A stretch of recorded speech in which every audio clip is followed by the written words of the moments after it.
चलना कवियों को बुला के, रख कदम तू आगे बढ़ा के।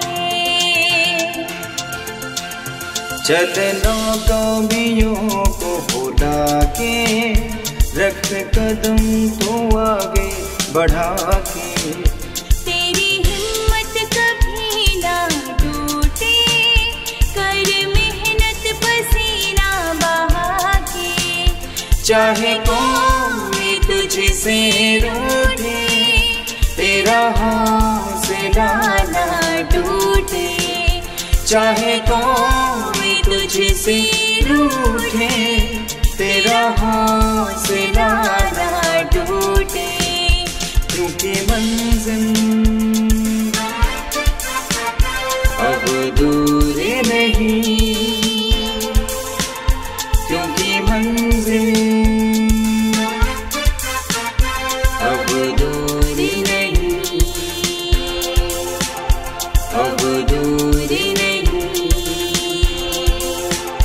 अब दूर नहीं।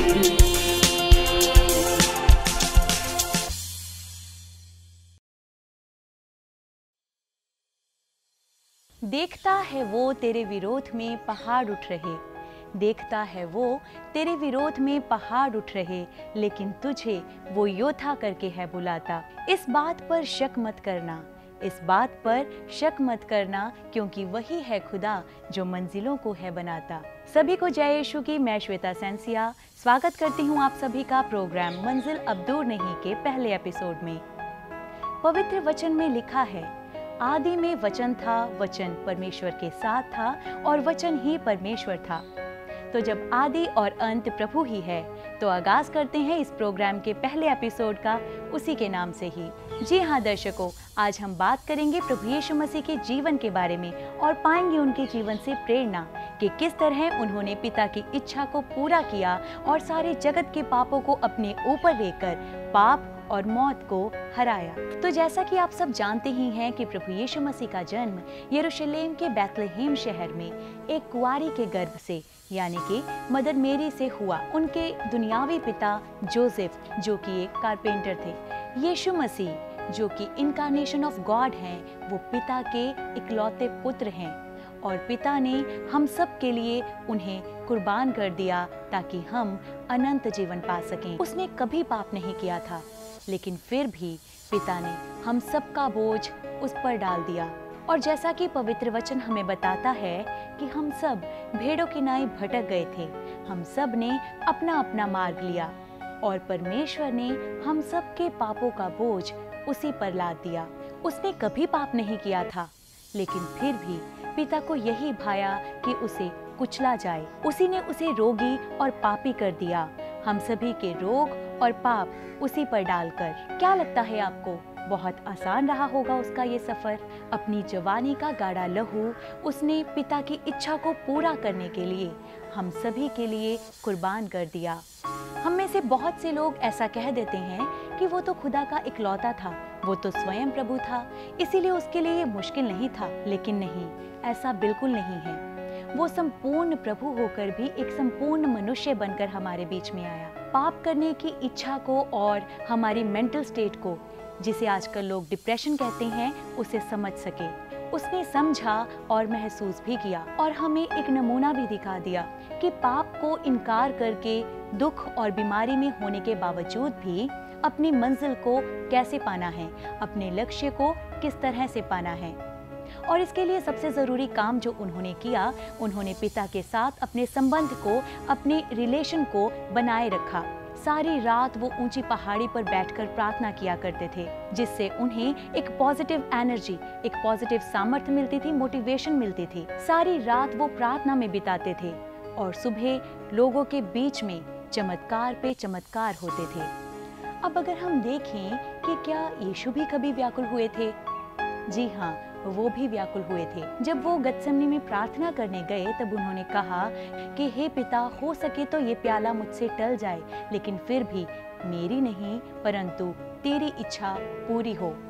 अगर हम ध्यान से सोचें तो उस समय प्रभु भी व्याकुल ही हुए थे। ह्यूमन साइकोलॉजी है, प्रभु भी ह्यूमन बनकर ही आए थे। इंसान बनकर उन्होंने इंसान को और उसकी सोच को समझा। इतनी एगनी, इतने दर्द में होने के बावजूद भी उन्होंने पिता की इच्छा को पूरा किया, अपने लक्ष्य को जीता और मौत को हराया।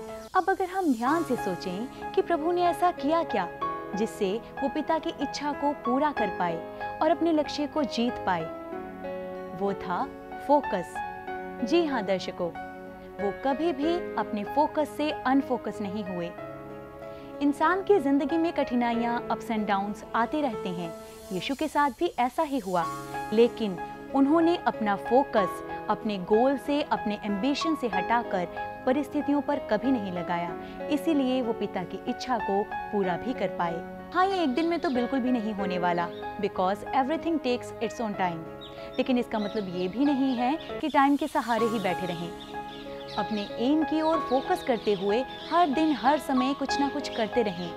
अपने एम के लिए हर दिन कुछ ना कुछ करते रहकर अपने दिन को अच्छा बनाएं, उसे प्रोडक्टिव बनाएं। जब रात को सोने जाएं तो लगे कि हाँ कुछ किया है, और अगले दिन सुबह उठकर फिर से ठान लें कि आज गोल की तरफ थोड़े और कदम बढ़ाने हैं। अपना माइंड सेटअप ऐसा बनाएं कि मुझे हर वक्त कुछ करना है, कुछ सीखना है, और कभी चूक गए तो उसका तरीका बदलना है, गोल नहीं। हाँ, कई बार ऐसी सिचुएशंस आ जाती हैं कि कुछ भी दिखाई नहीं देता है और उसमें कुछ लोग अपने तरीके की जगह अपने गोल को ही बदल लेते हैं, जो कि सबसे बड़ी स्टुपिडिटी है। अब आप सोच रहे होंगे कि अरे ये बातें तो हमने पहले भी सुनी हैं। बिल्कुल, ये बातें जो मैं आपसे कर रही हूँ ये आपने पहले भी सुनी होंगी। ऐसे मोटिवेशनल टॉक्स, ऐसी बातें आपने पहले भी ज़रूर सुनी होंगी, लेकिन उस पर इम्प्लीमेंट बहुत कम लोगों ने किया होगा due to lack of willpower. मैं ये नहीं कह रही हूँ कि मोटिवेशन लेना गलत बात है, क्योंकि इस बात को एग्री करने से कोई भी मना नहीं करेगा कि अगर दो व्यक्ति हैं, एक वो है जो हताश है, डिप्रेशन में है, बिल्कुल हारा हुआ है, और दूसरी तरफ एक और है जो मोटिवेटेड है, तो दोनों में से सही एक्ट कौन करेगा ये आप बखूबी जानते हैं। डीमोटिवेट होना गलत नहीं है। लाइफ के कुछ हिस्सों में हर कोई परेशान हो सकता है, मैं भी होती हूँ। और दिमाग में अगर कोई मिथ है कि जो लाइफ चेंजिंग स्पीकर्स होते हैं, जो मोटिवेटर्स होते हैं, जो स्टेज पर कैमरा के सामने बोलने वाले होते हैं, जो एनर्जी के साथ बोलते हैं, वो कभी परेशान नहीं होते हैं। अरे प्रभु भी परेशान हुए, वो भी व्याकुल हुए, लेकिन अपने एम को पाने के लिए, उस पर फोकस करने के लिए जिस विल पावर की ज़रूरत थी, उसे उन्होंने कभी नहीं खोया, उसे उन्होंने हमेशा बरकरार रखा। मेरे पॉइंट ऑफ व्यू से तो सारे का सारा खेल ही विल पावर और माइंड सेटअप का है। कठिनाइयों का आना लाजमी है, लेकिन फर्क इस बात से पड़ता है कि उस परेशानी की घड़ियों में कौन ऑब्जर्वर बनता है और कौन बस इस बात का इंतजार कर रहा है कि ये मुश्किल समय निकल जाएगा। मुश्किल घड़ियों का समय तो निकलेगा ही, लेकिन उस मुश्किल घड़ी में जब नेगेटिव थॉट्स धड़ धड़ धड़ आ रहे होते हैं और हमें अपने फोकस से अनफोकस करना चाह रहे होते हैं, तब इस बात को सोचने की बजाय कि अरे मैं तो पर्सनालिटी ही नेगेटिव हूँ, ये सोचें कि इस नेगेटिविटी की जड़ क्या है, ये कहाँ से आ रही है, क्यों आ रही है, कैसे आ रही है। हर एक चीज़ को बारीकी से समझे कि ये सब क्यों हो रहा है। क्या मेरा लाइफस्टाइल या मेरी फूड हैबिट्स या मेरे आसपास के लोग गलत हैं, या मेरे बहुत बड़े सपने देख लेना और उसके ऊपर काम नहीं करना इस बात की वजह है। नेगेटिव फील करने में कोई दिक्कत नहीं है, बस आपको उसका रीज़न जानना है।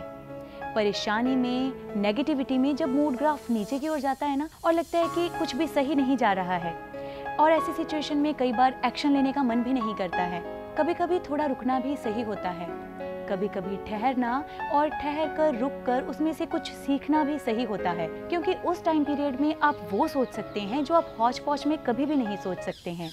But you need to be alert. अपने गोल को अचीव करने के लिए बहुत ज़्यादा अलर्ट रहने की ज़रूरत है।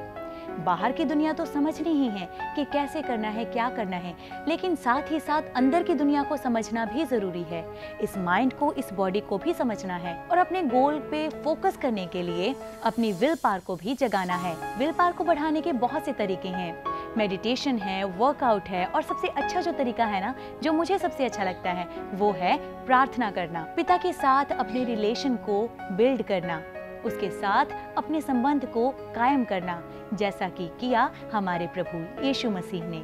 तो दर्शकों, जब प्रभु यीशु मसीह ने स्वयं हमें ये सिखा दिया कि यदि प्रभु हमारे साथ है तो सब संभव है, और जैसा कि हम पवित्र बाइबल में पढ़ते भी हैं, फिलिपियों 4:13 में लिखा है कि जो मुझे सामर्थ्य देता है उसमें मैं सब कुछ कर सकता हूँ।